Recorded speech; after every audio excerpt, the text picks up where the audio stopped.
I'm going to tell it straight, the way it happened, and you can decide what you want afterward. I'm not trying to sell you a campfire story. I'm trying to get the taste of old bones out of my mouth. My name's Jackson Johnson. Most folks call me Jack. I'm from Boulder. Before this, I spent a decade as a park ranger up and down the Front Range. Search and rescue mostly, the kind of work that teaches you how to find people who don't want to be found and bring home the ones who can't walk. Later on, I got recruited into a federal tasking that technically doesn't exist, ASD-7, a subcell under a larger 3-letter umbrella. On paper, we were a missing persons search team. In reality, we were the people they sent when the patterns didn't add up. Maps with circles drawn around places the locals wouldn't talk about. Disappearances organized like hunting blinds. You asked why I took the job. Part of it was arrogance. Part of it was that I have a hard time turning off. And okay, part of it is that I watch too many movies. You learn one thing from film noir. Sometimes the monster pretends to be a man. This was early spring in Maine, mid-May, one of those days that throws full sun like a blessing, and yet the shade can cut you. The air smelled like thawed mud and raisin. The call-up came with a manila, the kind that's already soft at the corners from too many hands. 8 missing in 6 months along the Kennebec uplands. A triangle of cut-over spruce, old CCC roads, and blue-black ponds. Not hikers. People from trucks and cabins. Not snatched in the night either. 2 taken in midday. 2 still warm where they dropped them. There were odd notes in the case files. Neighbors hearing voices outside their windows sounding like relatives who didn't live in the state. Every rural kid learns about that trick through a cousin or a grandparent. We wrote it down anyway. The locals called in the state police. The state police made their report. The report found its way to someone at ASD-7 who knew the patterns. The briefing room was a windowless rectangle with bad coffee. I flipped through the cultural notes, appendix, and felt something cold in my gut. We don't use the word lightly because it's not ours, and because it draws a line straight back to people whose traditions were not made for us to turn into mascot names and B movies. But we use it when we need to be precise. They said it out loud. Wendigo. In the older stories, it is hunger that wore a body, a thing you become by feeding wrong, or a spirit that took you when winter took your mind, a presence that mimicked the voice of someone you loved to draw you into the trees. Over time, people like me, uniformed, credentialed, cut off from the ground the word grew out of, flattened the shape into a monster with antlers. Ours wasn't a story, it was a file, intelligence from a classified incident in Ontario in '94. A thing that stalked logging camps for a week, storing people in a root cellar like cords of wood. Another file from the Upper Peninsula in '07, bones neatly stacked and dated by notches. The pattern that made this different: storage. It didn't eat as it went, it stockpiled. They gave us 2 days to work. We were 4. Martha, Navy before she came to us, quiet eyes, steadier hands, flew drones like hawks. Gabe, big body, bigger pack, the kind of medic who can set a bone with his tongue between his teeth and no change in effect. Rios, our analyst, younger than all of us, walked as if she thought the ground might argue with her, but she could see geometry in the way wind fell through trees. Me, senior field agent, ranger habits, counts, lists, the bad trick of taking stock. We staged out of a shuttered campground on the far side of a logging gate and hiked in with sun on our necks. Blue sky, the color of enamel, chickadees throwing little coins of song into the scrub. You wouldn't put a monster in a place like that. That's the problem. Monsters love to stand where the light shows how wrong they are. Our loadout was what we always took: suppressed 5.56 carbines, pistols, beanbag rounds for warning shots at things that weren't human but might be wildlife. CS gas, two 12-gauge shotguns, one with less lethal, a flare gun, two hatches, Gabe's medkit, and a magnesium fire kit, because sometimes a fire is more useful than a bullet. And yes, before you ask, the files all say the same for this: fire is the cleanest remainder. We set up a line along a contour that Rios had circled on the map, 4 points where deer trails converged into a shallow karst basin with a sinkhole that didn't drain the way it should.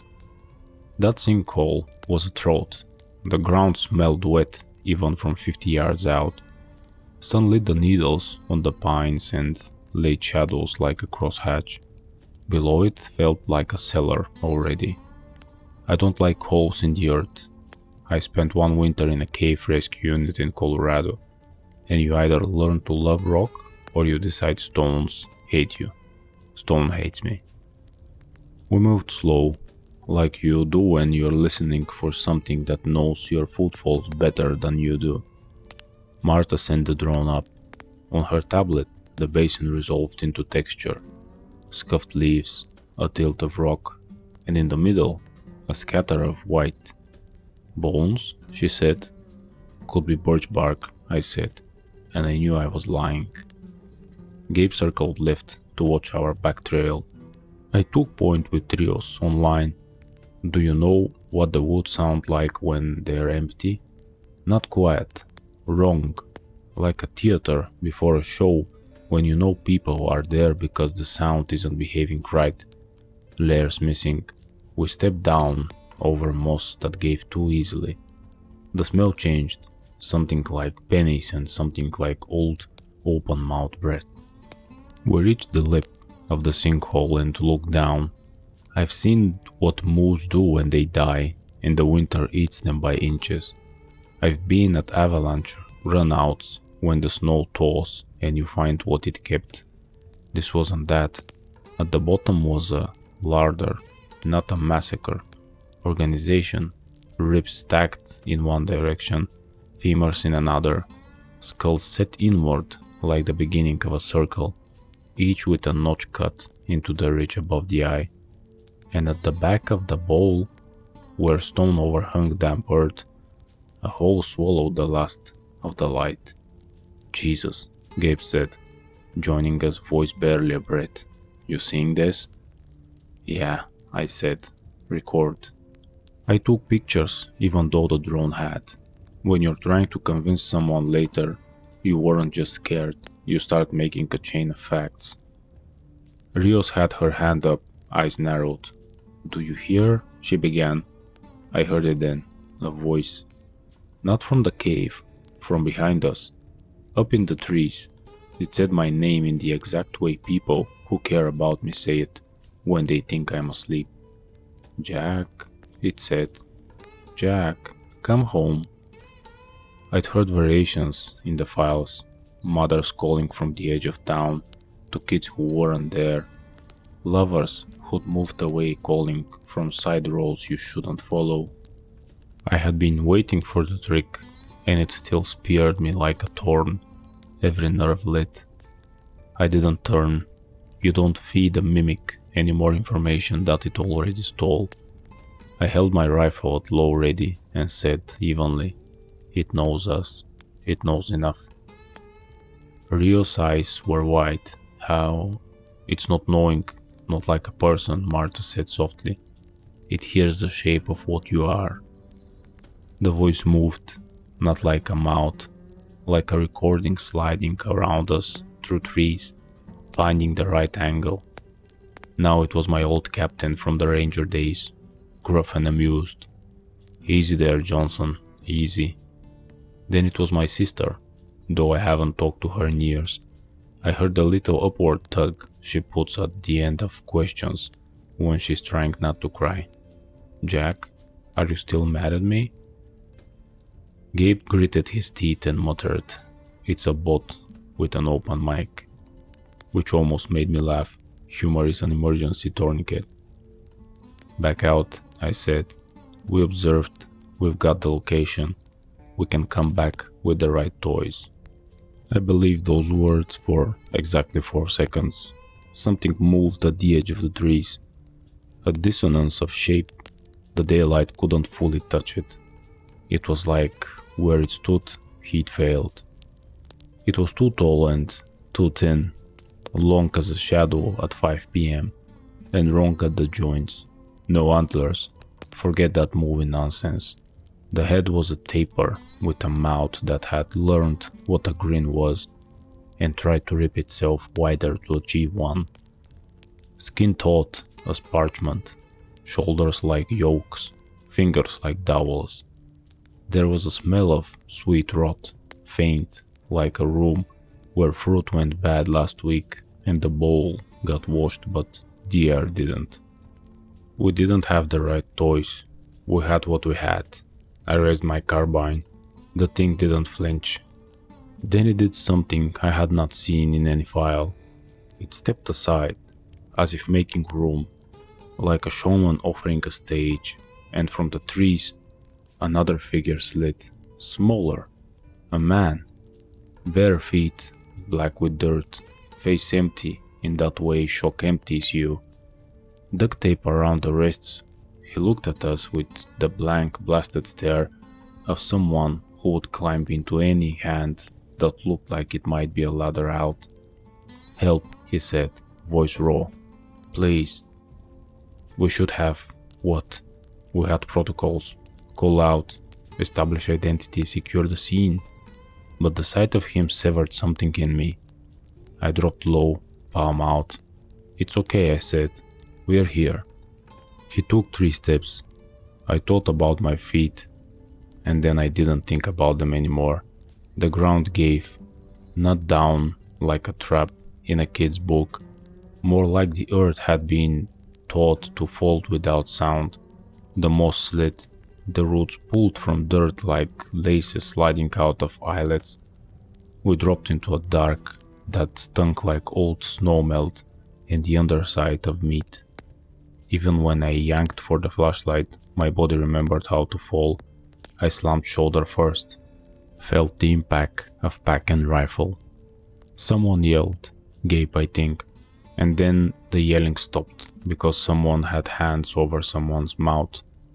It wasn't an accident, it was a collection technique. The tunnel was sharp with scraped stone. My light skittered off walls, scratched by something that knew tools. Not claws, tools. I caught a glimpse of twine twisted with grass, of stakes made from saplings. We slid along on a chute carved by water long ago and altered by something with a pollen. When we stopped moving, I could hear breathing. That wasn't ours, and the sound of something like a big animal when it turns its head and lifts its chest to take a wider sniff. I heard a voice in the dark that wasn't trying to mimic anyone, a rasp like frost, like wood when it dries and splits. It said a word I didn't know. "Jack," Martha whispered. "Close. We lost the surface." "Count," I said. "Sound off." She squeezed my arm. "Here." "Rios," Rios said, voice patched low to control its shake. "Gabe," Gabe said. "Somewhere behind us, breathe fast." I got eyes on. Jesus. I put the beam where he was looking. We were in a chamber, shaped like a gourd, the narrow neck behind us, the belly ahead. Along the walls, someone had built shelves, not furniture slabs laid in tiers, mortared with mud. And on those slabs lay people. I have to say that right. They were alive. I saw ribs move. I saw eyes roll. Duct tape. Rope, the bright orange of paracord. A woman blinked slow at us, too far out to make sense. A boy tried to cough and couldn't because his mouth was taped and the breath whistled out his nose. There were 10, 12. I didn't count all of the way. Some were wrapped in plastic like meat in a chest freezer. Others were simply arranged. It had the feel of a pantry, a well-tended one. Bodies at different stages of what? Dying? The air tasted of salt. Something had been rubbed on them.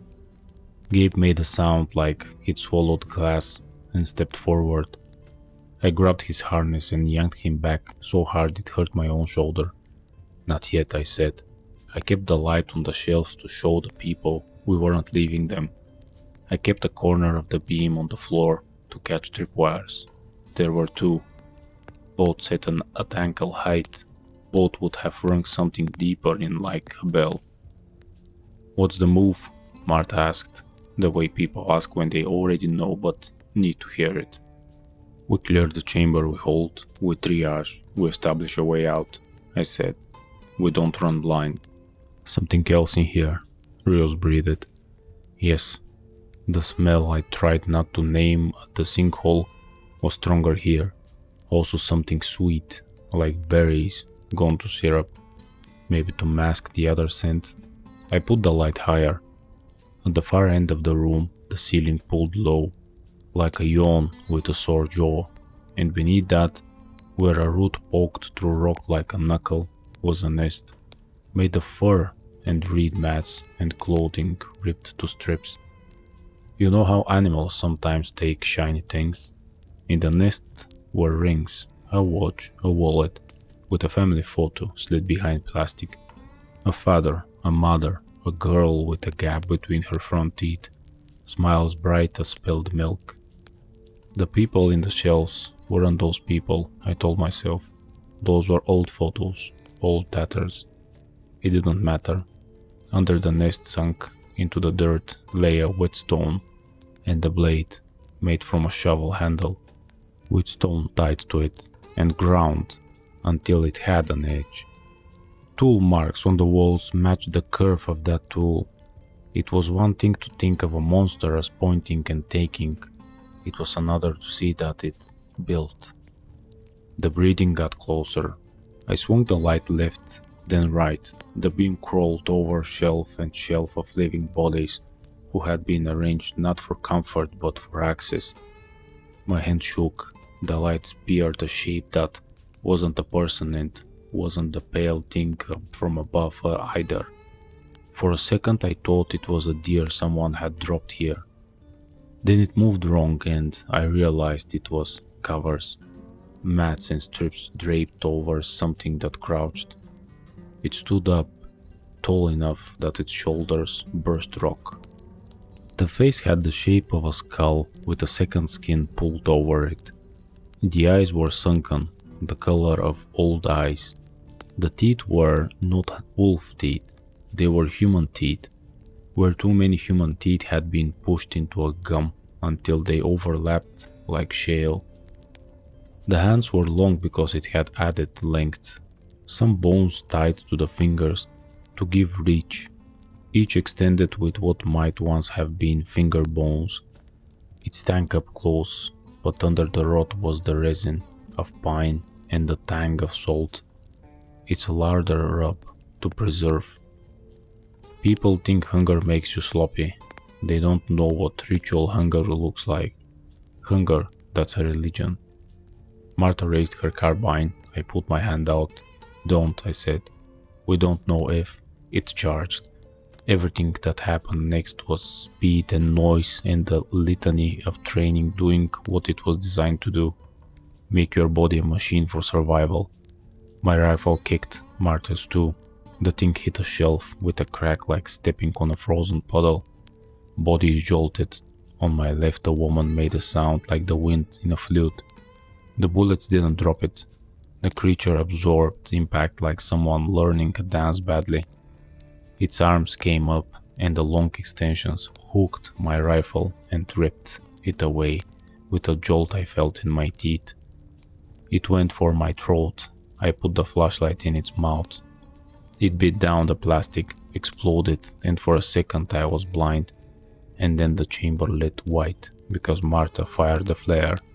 It hit the ceiling, magnesium, the expensive kind that cooks above water, spattered white fire across stone. Light washed the room so hard it felt like sound. The creature screamed, and in that sound were layers: starvation, rage, the awful joy of catching something that fights back. It flinched from the flare but didn't stop. Fire was the right call, but heat alone wasn't going to finish it with people in the room who would breathe the smoke. We had seconds. "Gabe," I shouted. "Gas!" He had the CS canisters out in his hands before I finished the word. "Ice," he yelled, and lobbed two into the far half of the room, past the shelves. They popped with dry cuffs, tear gas, rolled wide and thick. Rios dragged a space blanket from her pack and snapped it open. We threw it over the nearest three captives to keep them from inhaling. The creature's voice shifted. It wasn't anger. It was confusion, not at being heard but at the idea of thwarted acquisition. Its plan wasn't going to plan. It moved to protect the nest. That told me a lot about its priorities and gave me the slice of thinking time I needed. I found my second light, the small one on my belt, and thumbed it on. My rifle was gone, lost under mats or feet. I pulled the hatchet from my pack. Don't laugh, 19 ounces of forged steel will solve problems a bullet can't reach.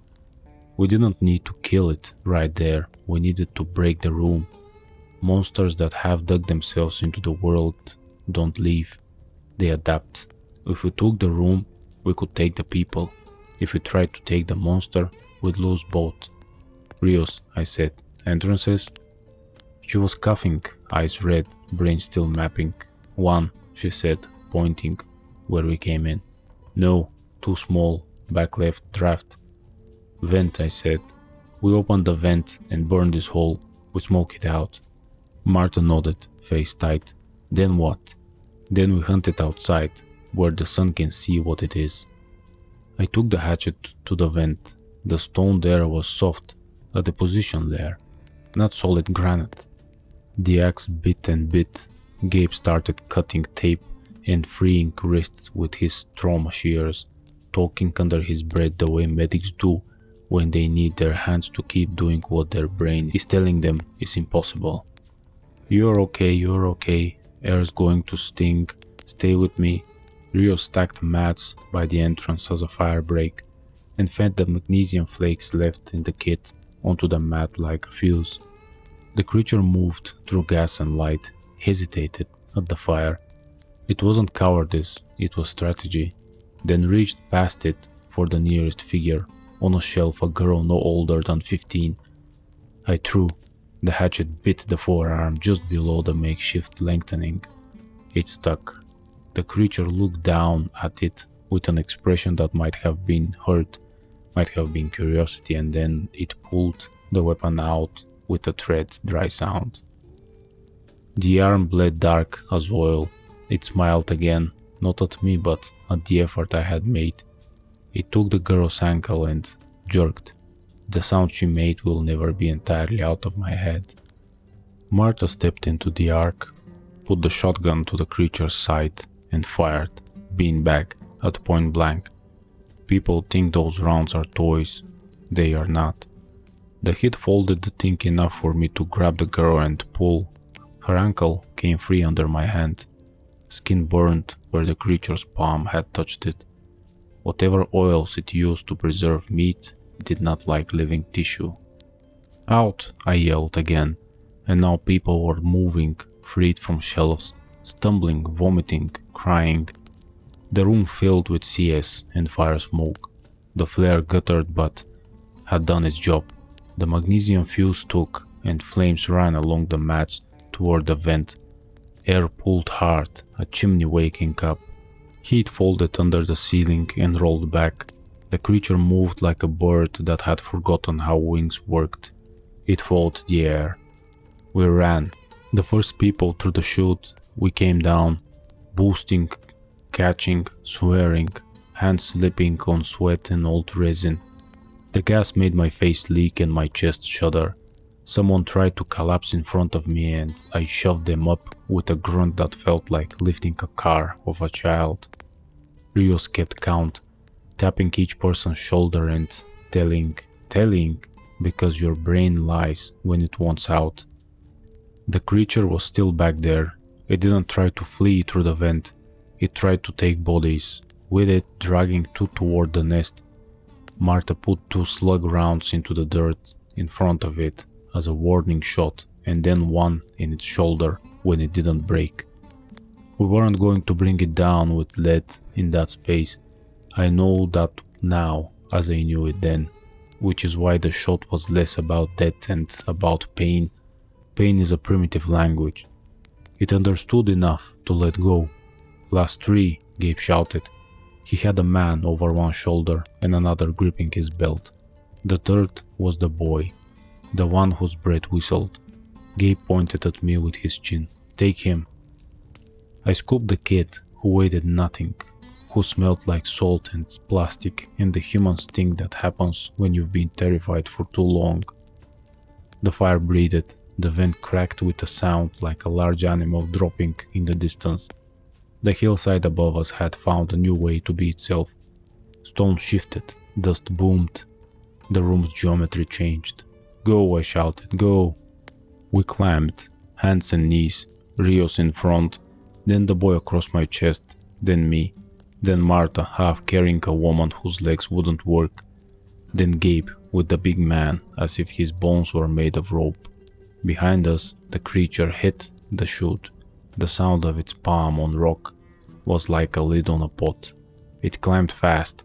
It did not cough or wheeze or falter. It learned our movements as we made them, and finding that we were using hands and knees, it lengthened its reach accordingly, those horrible extensions catching perches farther than any human arm. We broke into sunlight and cold air, like breaking the surface of a lake. The basin was bright, ridiculous with day. For a heartbeat, none of it made sense. The blue of the sky, the lucid green of new needles, the way the light sheened on Marta's cheek where sweat had turned to threads. Then sound reasserted, the voices of the freed, the crackle as smoke pushed out of the tunnel and found needles. The heightened scream of something that didn't belong in daylight, deciding it had to try anyway. Perimeter, I barked. Face out. Marta dropped the woman gently and brought her shotgun to bear. Rio set a line with paracord around the sinkhole, like a fence for a child, as a quirk she'd picked up that usually made hikers respect an edge, even if they were too stupid to respect themselves. Gabe triaged with one hand and with the other jammed a magnesium block into a crack where the tunnel breathed. When the creature tried to come through, Gabe lit it. It expected fire to drive it back. It didn't. It came through, the fire screaming, and its skin burned but did not immediately char, as if it had been greased to accept flame. Maybe the salt, maybe the resin. Maybe that was the trick it used to stay in a room with its own smoke. The fire crawled like a disease, and the thing didn't care. It careened out, long hands, hooks, open. We fired. Outside the cave, our rounds had room. The air did not belong to the creature anymore. Sun got to lay hands. Bullets struck shoulder, hip, jaw. It staggered, not because of impact, but because the day itself pushed. That's the part I can't describe in a way that makes me sound sane. The sunlight made it weak, not burning, not vampire nonsense, just wrongness in the presence of right. Its eyes, those old eyes, squinted and leaked. It twitched like a deer hit in the spine. Smoke poured from the tunnel around its legs. Beneath the liquid black of the burnt skin, I could see hardness. Not bone exactly, ossified hunger, if you forgive the metaphor. This is where my movies get me into trouble. looking for a frame that explains an impossible shape. It lunged for me, because I'd thrown the hatchet maybe, because I'd said its name in my head too many times, because it doesn't matter why, some things are simple. It came, and I stepped, and I did what the ranger in me still knows. Use the world. I pivoted, so that when it reached it, put weight on the ground right where the sinkhole's lip was, undermined. Stone broke like crust on a thawing pond.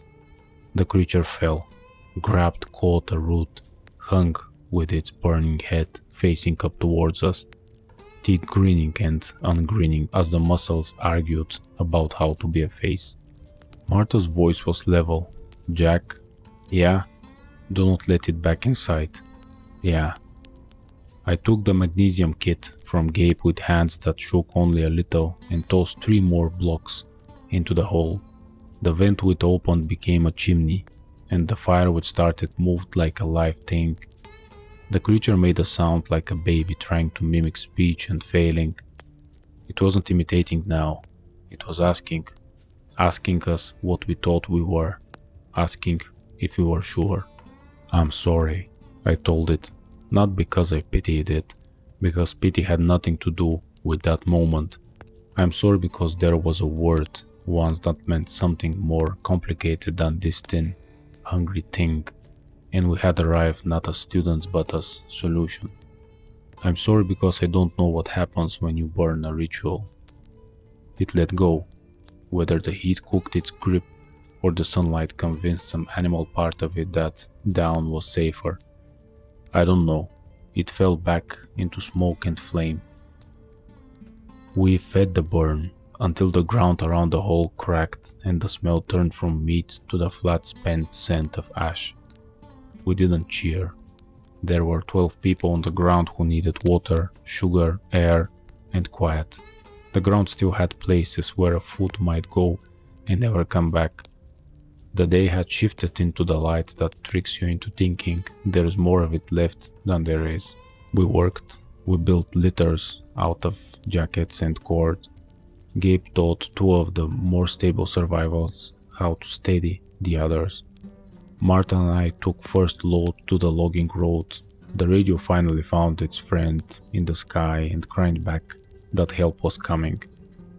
By the time the rotor wash of the first help flattened the trees, smoke from the hole had thinned to thread, and the edges of the basin had gone from hot to warm to the kind of cooling that makes you think of evening soup.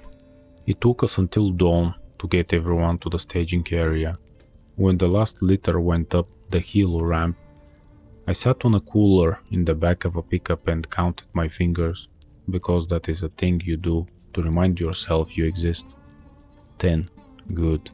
Closed my eyes, and for a second I heard again the voices the thing had made, or not made, borrowed. It had been in this county long enough to collect a library.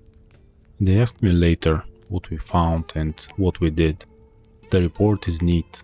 It talks about a structure in the ground with evidence of long-term use, human remains intermingled with materials indicative of ritual organization, live victims recovered from a subterranean cache, evidence of a predatory actor with tool use, fire primary intervention. The phrase predatory actor is a marvel of distance. We speak that way because it makes the world flatter and safer to carry. You wanted the story, not the report, so here is the part that gets left out because there isn't a field in the form for it. When I went back alone 2 days later, just me and the shovel and the kind of headache that grips the top of your spine when your adrenaline depth comes due. I stood at the edge of the basin and listened. Sunlight had bleached the ash, a pale grey. The hole had collapsed into itself. The fire had eaten the timbering it used to shore its shelves. The nest was a memory of scorched thread. But there were prints in the mud. Deer had come in the night, nosed the ash and gone. Crows had left black commas of their feet. And there, at the edge of where the smoke had been thickest, were 2 long indications like Hands, set palm, down to test the world. The fingers had the length I remember, the right one ended strangely, as if something had been taken from it. I don't know if that means what you think it means. I have burned things that did not need any more burial. I have also thought I finished a problem when I had simply pushed it back to the line where it waits. We got 9 out alive. 3 didn't make it. 1 died from renal failure. 3 days later, despite everything Gabe did. The boy with the whistling breath went back to school the next fall and wrote a story about a rabbit who lived under the ice and wanted to be a cloud. I folded the clipping into the back of my wallet behind the laminated card with the Met protocols and a small photo of a lake in Colorado that I've always kept for luck, knowing that luck doesn't work like that. Sometimes at night I wake up because I think I hear my name outside the window. I lie still and let the house hum around me. I let the sound pass like weather. I don't go to the window. I don't look. I don't answer. You can tell yourself that's a superstition. You can tell yourself it's PTSD, the brain's echo of a dangerous shape. You can tell yourself that what we fought in that hole was an apex predator with a talent for mimicry and a caloric plan. People like us need tidy stories, because tidy stories keep us moving forward. A week after Maine, I had to return the classified binder to the vault. I flipped it one more time and found a piece of paper tucked into the back cover where someone had forgotten it.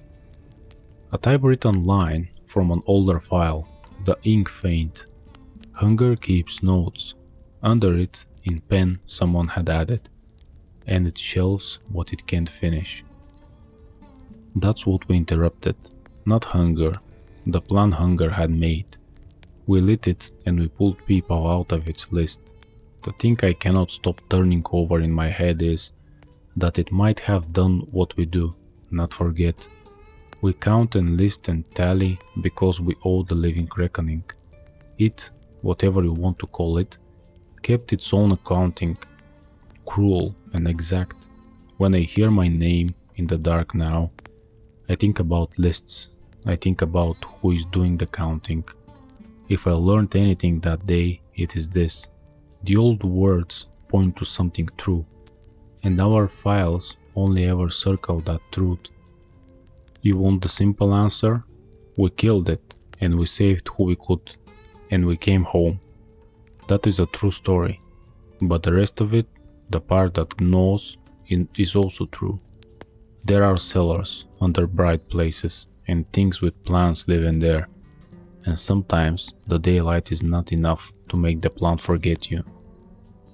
So that's what happened. Maine, spring, sun so clean it made the bones look fake until you touched them. A hole like a throat, voices, fire, 9 alive, 4 dead. One thing that learned how to be a better hunger. My name in the dark sometimes, then silence that feels like something thinking. I'm telling you because you asked, and because I want there to be a record that is not just a report. If you ever hear your name called from the edge of the woods, and it sounds like someone you love who is not there, whatever you do, don't answer back. And if you ever find shelves where there should be dirt, light a fire before your brain tells you you're being dramatic. I'm going to get some sleep. If the voices come, I'll let them pass.